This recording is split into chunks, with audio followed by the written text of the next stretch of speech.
I was the coordinator of the World Youth Day in 2008. It was an incredible opportunity just to meet and interact with others. I was going through a time where I was the 15-year-old in class that argued with the RE teacher about faith and the relevance of the Catholic Church in my life. I remember just looking out at the crowd and seeing the flags from all around the world and really being moved by the enthusiasm with which the young people had gathered. It had a bit of an Olympic style feel, so everyone was so happy and so happy to be there. So we met at the Italian festival at the World Youth Day.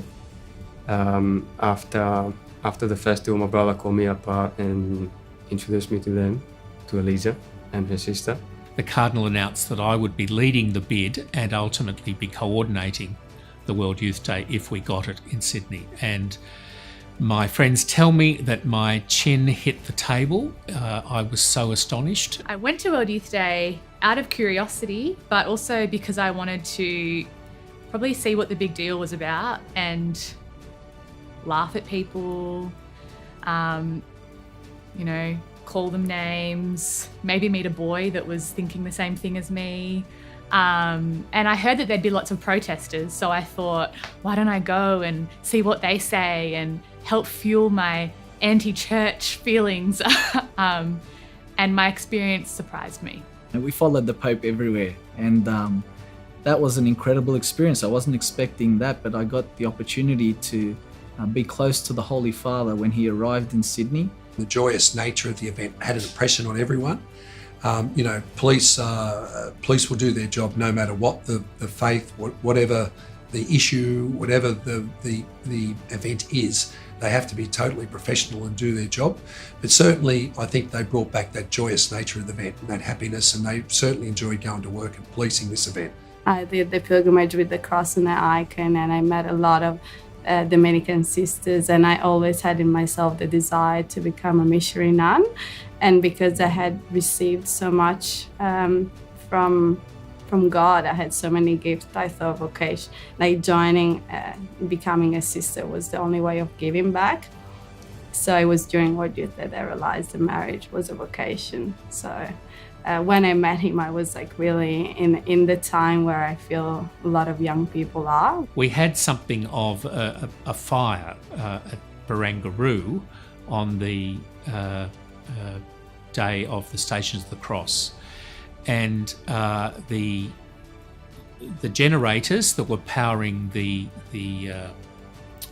microwaves so we could cook the meals for the hundreds of thousands of young people blew, and there was a fire, and as a result, as the young man that played Christ and the others that were there in the last Stations of the Cross at Barangaroo, at sunset, when the sky was going a golden pinky colour, smoke started to emerge, and it was beautiful.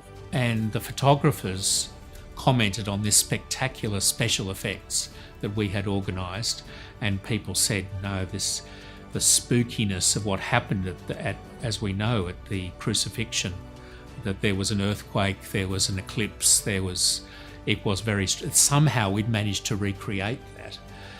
Little do people know, actually it was a problem with our generators and our microwaves, and we were having a little fire to deal with at the time. I certainly am grateful for that World Youth Day experience, and I wouldn't have passed it up for the world. I attribute the lead up to World Youth Day to playing a big role in my openness to the call to the priesthood. If you look at my life as a timeline, there's a big red dot where World Youth Day happened because that set me on a course. And I don't know, let's not limit God. Like, who knows? I could have met him some other way. But the timeline of meeting God and things happening in my life that could have derailed me as a young person, God's timing is amazing, and people's yes to putting on that huge event is just incredible. Well, I proposed in Rome at the Trevi Fountain, and we got married in 2013. So 5 years later, here we are. Here we are. Here they are.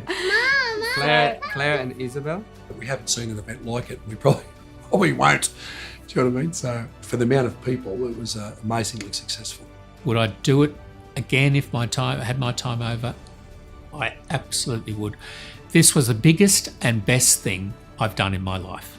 And it's been an opportunity for so many people to experience grace. So thanks be to God that I had that opportunity.